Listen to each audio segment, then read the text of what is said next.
Hello, welcome to the Mediocre Takes podcast, the podcast where we share our mediocre takes on the shows and movies we watch. I'm Marco and here with my co-host Mel. How are you doing, Mel?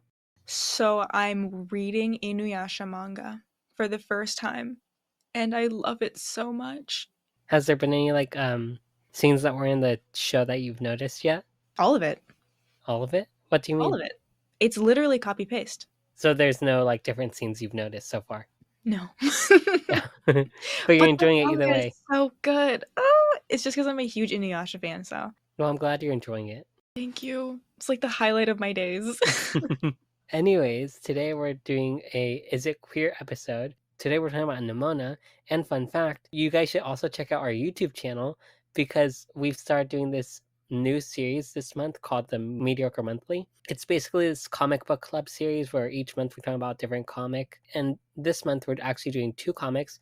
One that has already come out is Bingo Love. That video should be up on our YouTube channel. I'm not sure if the Nimona YouTube video will be out yet by the time this comes out. It might take me a while to edit, is what I'm saying, but that's not the point. Today we're talking about the movie. Just make sure to check out our YouTube channel. Let's just get started with the movie. Okay, so some backstory of the movie Nimona. So Nimona was originally a webcomic created by N.D. Stevenson, who's also the creator of the Lumberjanes comic and the She-Ra Princess of the Power cartoon. The webcomic would eventually become published into a graphic novel in May of 2015, and production for the movie would start a few months after that. The movie was originally in production with Blue Sky Studios. However, Disney would buy Blue Sky Studios and shut down Blue Sky Studios while Nimona was almost complete. People thought that the movie was dead, and people from Blue Sky Studios talked about how Disney didn't want to take their chances on this film because of its queer themes. And can I just say that this movie isn't even that queer? A lot of it is just subtext. Netflix ended up taking in Nimona, and the movie would end up seeing a lot of success. So, plot summary. In Nimona, Ballister has been framed for the murder of the queen and is trying to prove his innocence when Nimona shows up wanting to be his sidekick. Nimona and Ballister team up to prove his innocence, and it is revealed that the director is actually the one who set up Ballister. The movie ends with Nimona going on a rampage, and Nimona almost kills herself before Ballister stops her. However, the director tries to kill Nimona and is willing to sacrifice tons of civilians with the murder of Nimona, so Nimona ends up sacrificing herself to save everyone, only for it to be revealed that she is alive in the end. Okay, if there's one thing this movie got right, it was making the director a lot more of a fake cunt than in the graphic novel. Oh my god. You know what? You have opinions. Yes, I do. I actually really loved how much of a fake cunt she was in this. In the graphic novel, it's treated as if everyone knows the director is fake, but I actually liked how a lot more manipulative the director was in the movie. It added a lot more suspense to seeing whether or not Ballister and Nimona would come out on top. Also, it was hard to watch the scenes where the director was talking, so my god, they wrote her a little too well, if you're asking me. I just kind of loved the fakeness, I guess. That's kind of crazy. Is it? Well, yeah, I didn't like her. I didn't like the change. For some reason, I really liked how she was just like this little goblin in the comic. You know what? I get that, but I personally like the movie version better. I love the quality of animation in this movie. Every scene is beautiful, and I'm just in awe that this movie can look this good. Also, I love the movie's futuristic fantasy aesthetic. Also, I think what I like especially about this movie is just the way they use lighting specifically. I think it's just great. I don't want to be called a Ballister hater because I think Ballister is a good character, but I could not stand Ballister that much in this movie. And I think part of it has to do with because I read the source material. In the comic, Ballister seems to care a lot more for Nimona and has her back, and I just don't love the change in relationship that was in this movie. Ballister is a lot more annoying in this movie compared to the graphic novel. I just couldn't stand him. Yeah, I really hated just in general how they wrote Blackheart in this and how he wanted the freakish monster Nimona to be normal. Especially since in this they really emphasized how Blackheart was treated like absolute garbage literally throughout his entire life. So the fact that he'll go through all of that and be and instead of being sort of like this sanctuary for Nimona is more like, no, you need to act normal. Was a really interesting choice for them to make. Yeah, I don't know. It was weird. I don't think he reflected it enough, you know? Yeah. He clearly All had he some knew work to was do. repression, I guess. Yeah, so Wish he sad. would have repressed those feelings. Ooh. Yeah, I agree with you. I love how Nimona talks about her shapeshifting and how transcoded that discussion is. Obviously, it isn't perfect at depicting transness, but for a transcoded character, I think it does a good job. She talks about how not shapeshifting won't kill her, but it just feels wrong to not shapeshift, which I just found to be like a really good conversation in general. I wish there was more of a discussion of Goldenloin literally cutting off Ballister's arm, like there was in the graphic novel. Also, I love how Nimona like side eyes Ballister's relationship with Goldenloin because I am also high key judging. Not because they're gay, but because why would you date him of all people? Also, fun fact, in the comic, the romance between the two isn't as gay and or as in the forefront, which N.D. Stevenson regretted not making them as gay. So one of the things they talked about is how when writing other stories, they want to continue making it more queer, which I believe their next project after Nimona was Lumberjanes, which is a lot more queer, and then eventually they did write Princesses of Power, I guess. But the movie is a lot more in line with what he personally would have written, I guess, nowadays, which I just found to be like nice in that sense of representation, but not nice in the sense of the relationship. Was he like specifically saying that he wanted specifically more of the relationship? Yes, from the source I got, he specifically talked about how he regretted not making it as obvious that they were in a relationship. He talked about how when he was writing these characters, he realized that these two characters are romantically involved at some point. So he wrote that in there, but he didn't like write it as in the forefront as he wanted to.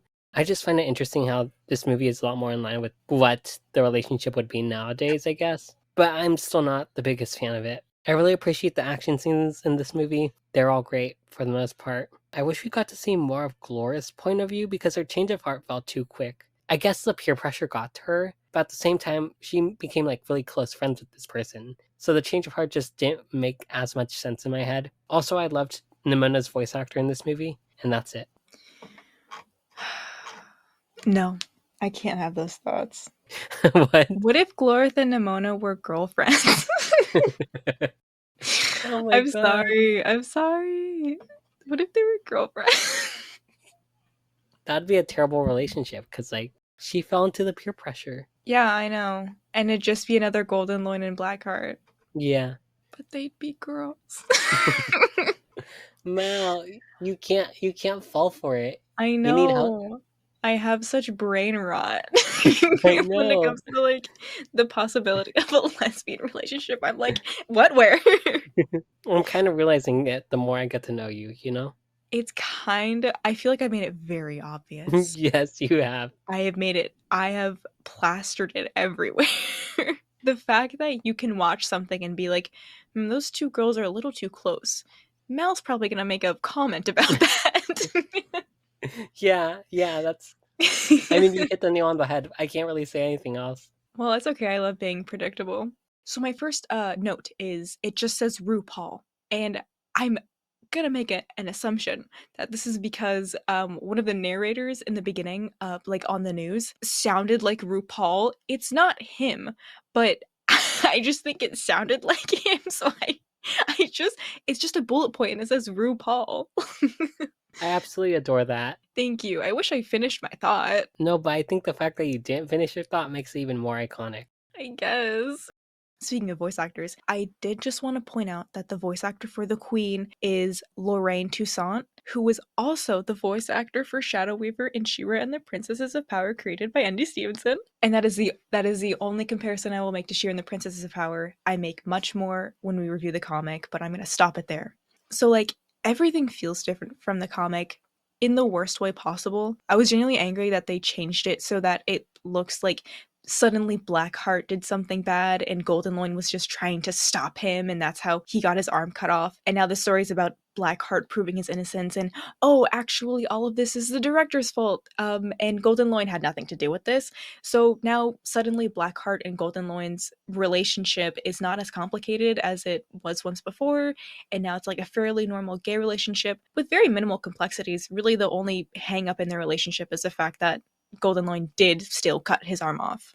Like, literally just make things more complex, you guys. I especially loved how Goldenloin like on purposely like hurt Ballister in that way in the graphic novel, whereas in the movie it just felt like more like he was just trying to like stop Ballister. I just didn't love that as much. I feel like it was a lot more interesting when these characters were straight up not good people. But at the same time, I get that it's a kids movie. But at the same time, I'm also like no, because like you can still have these complex characters in children's media, you know? Yeah, it kind of sucks. Yeah, it just it felt like a reboot. Like, not even the characters' personalities were the same, except Nimona. Like, Nimona felt like the most, like, closely translated character in this. Honestly, the closest translated thing in general from the comic to the film. Do you think the dying in the closet line by Nimona was sort of meant to also poke at the fact that Blackheart is a homo? Yes. Okay. You made a comment about the technology in this. I felt like they went too modern with it. Mm. I really like the strange balance between medieval and futuristic in the comic. This felt like it was just future knights, and that's it. Like, it really felt like all they did that they took from like the ideas of like the medieval time was knights, but with cool blades. I get that. I think I just love the aesthetic a lot more. I just like how it looks. Okay. I also think I loved Blackheart's more janky arm in the comic, giving very much farm boy Finn. So one of the few times this actually made me smile was when Demon Child Nimona was chasing after the squire. That was that was so funny to me. Something about the animation, especially when like she like made the child seem demonic, was it was so funny. I really miss the scientist from the comic. I mentioned this in our comic review, but I really wish that she was here to like literally any extent. Even an Easter egg would have been nice. But she truthfully and sadly, she was my second favorite character in the comic. The second thing I liked from this film was the scene of Nimona switching forms to try and fit in before befriending someone who liked her for like who she was. That was the one change from the comic that I actually liked, as well as her close connection with Glorith. Because once again, I just feel like them having that montage of them just being really close friends makes the betrayal so much more harder. Which I feel like that betrayal seemed so much more hurtful than the one that we got with her and Blackheart. Just because Blackheart was so hesitant in the beginning about being like associated with her. And now the third and last thing I liked from the film, the Nimona monster. It looked really freaking cool. I mean, it basically became a Godzilla movie at the end, but I mean, who doesn't love Godzilla? Anyway, I think I preferred the vagueness of Nimona's whereabouts in the comic over the film sort of like solidifying like, guys, she's not dead, okay? She's like she's alive. I really liked the comics ending with Nimona more. Okay, so in our last Is It Queer episode, we did like a little question segment. So I have some questions for you. The first one is kind of sarcastic. Mel, what's your opinion on Nimona being 100 years old in the body of a teenager? Now, as a professional hater of this, let me tell you something. I never once thought about that.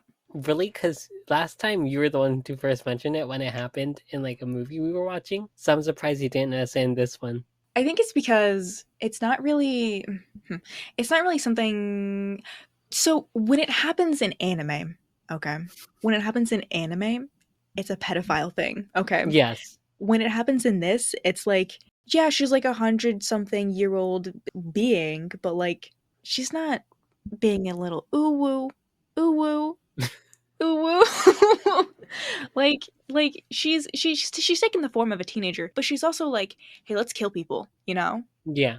And what I find interesting about this specific decision is that my theory is, or what I've seen other people theorize, is the reason she still decides to like be in the body of a child is because she hasn't really grown past from that point where she felt betrayed by Glorith. So like she's kind of like stagnated her growth, I guess, emotionally, which I find to be really interesting.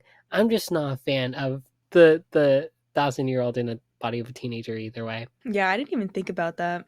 And once again, it's not like a fetish thing, so I didn't it didn't have like this weird like creepiness tinge to it, so I never really paid attention to it. Yeah, it felt somewhat normal.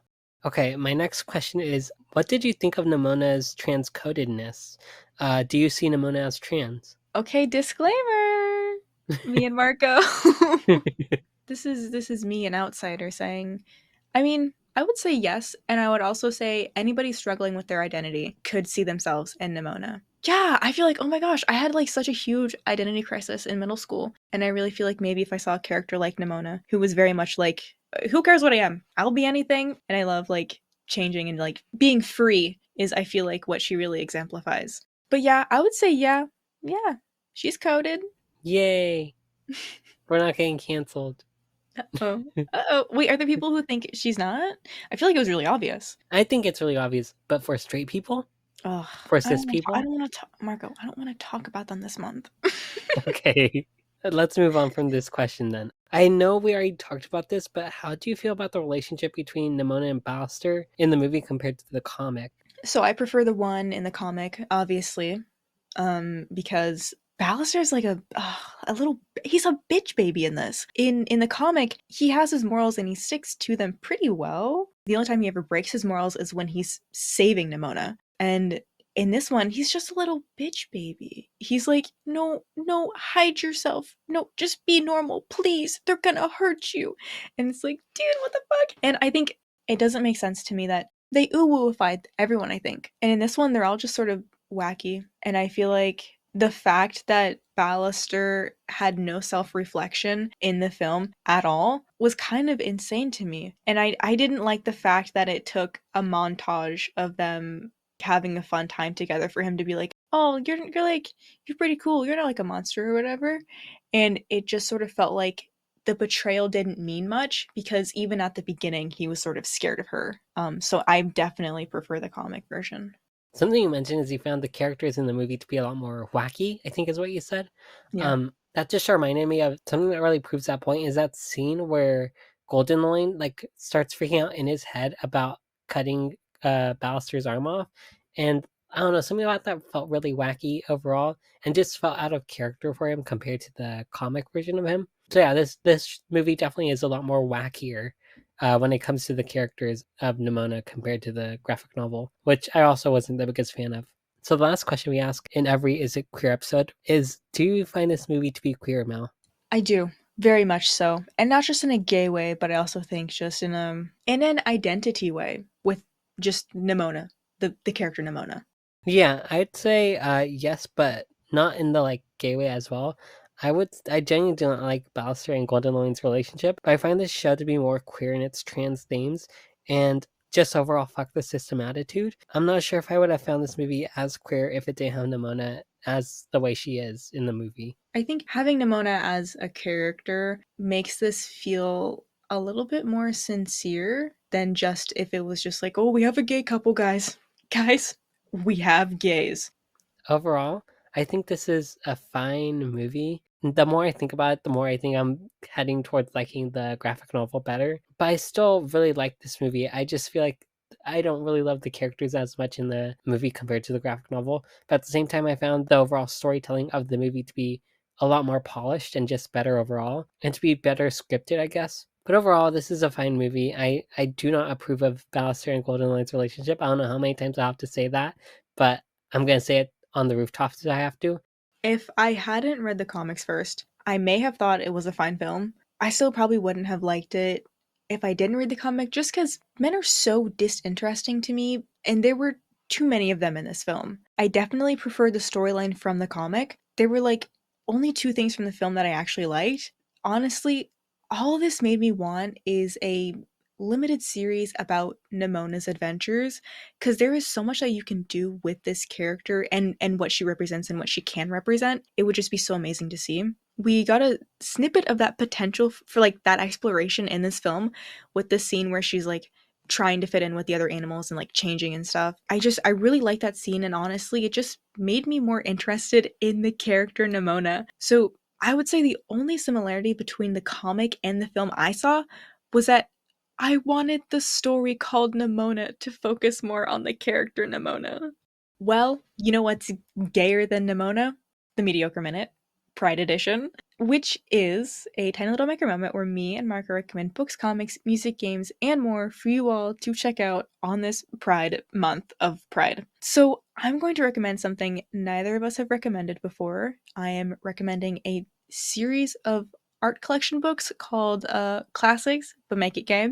It's pretty self explanatory. A bunch of artists took a classic piece of art and made it queer. They released 3 volumes so far, and they've also done a few other art book projects like Cover Me Queer, which was artists creating cover art for like a fictional queer romance book and writing a synopsis for it. And then their most recent one, which was And They Were Monsters, which is basically a monster fucker art book. Wait, I have it right here. And They Were Monsters. I bought all these books, by the way. Just in general, this is it has such solid art pieces in it, and I love how diverse they made the art, and it's just really great. You guys should check it out. Marco, what is your recommendation?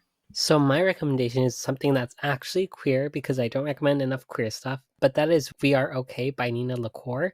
This is a sapphic novel about grief. It's a YA novel. I know a lot of people don't like writing from YA novelists. However, Nina LaCour is a really good writer, in my opinion, at least from what I remember. I'm pretty sure she's a really good writer. But it's been a while since I've read any of her books. But We Are Okay is basically a story. Mal's just laughing in the background, and I don't know why. I just saw your Discord message. I'm sorry. That jump scared me. Okay, we have to cut the mediocre minute short because I just want to mention I I love this meme that goes, I want mommy, I want milk, I want to be held. It's this PragerU video, and I sent it to Mal, but Mal didn't want to watch it. So I thought a funny way to let them know that I finished doing what I was doing is by texting them, I want mommy, I want milk, I want to be held. It's a really Gosh, good meme. You guys should check it out. not on Pride Month. Don't check out anything PragerU during Pride Month. It's a really funny meme. Okay, so basically, the guy in PragerU is talking about how babies are selfish and how babies' needs to survive is narcissism, and it's like the weirdest shit ever, but it's so funny. Check it out at your own risk. Just search up "I want mommy, I want milk, I Trigger want to warning. be held." Trigger warning, Republicans. Yeah, trigger warning, Republicans. Anyways, that was a tangent. Back to what we were talking about. Nina LaCour is a really great writer. Really love this novel. I remember it's pretty short too, so you guys could probably finish it really quickly. But yeah, it's just a story about reconnecting after grief. But yeah, that's my recommendation. Anyways, you guys, that's our thoughts on. I'm sorry. I just started thinking about the meme again. Anyways, you guys, that's our thoughts on Nimona. If you want to send us a voice message on Spotify for podcasters, there'll be a link in the description to do so below. Us on Instagram and Twitter, which are @MyTakesPod, and that's everything. So goodbye. I That want one was mommy, I bad. want milk. Stop.